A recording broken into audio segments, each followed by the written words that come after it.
সিলেটে গেলাম বয়ান করতে, রাতে ঢুকলাম, শাহজালালের মাজারটা জিয়ারত করে আসি। সেখানে গিয়া দেখি বহু চুলওয়ালা মৌলবীরা বসে আছে, মারেফতের সম্রাট। কাছে 1 মিনিট দাঁড়াইলে গাঞ্জার গন্ধে দাঁড়ান যায় না। কবর জিয়ারতে দাঁড়ানোর পর এরা আমার ডিরেকশন দেয়, হুজুর এমনে না এমনে দাঁড়াইয়া দোয়া করেন।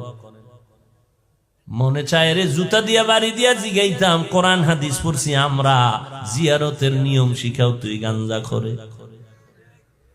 কবর জিয়ারতের নিয়ম শিখায় গাঞ্জা খোর, কোরআন হাদিস পড়ছি আমরা, গাঞ্জা করে নিয়ম শিখায়। এরে আল্লাহওয়ালা একজন এমপি সাহেব হাটহাজারীর হুজুরে ডাকছে, এই চট্টগ্রামের 1 আসনের এমপি আমার সাথে দেখা করতে আসো। আরে দৌড়, জীবনে টুপি না পড়লো, টাটকা একটা টুপি দিয়া দৌড়। হুজুরের সামনে যাইয়া নামাজের সূরাতে বসছে।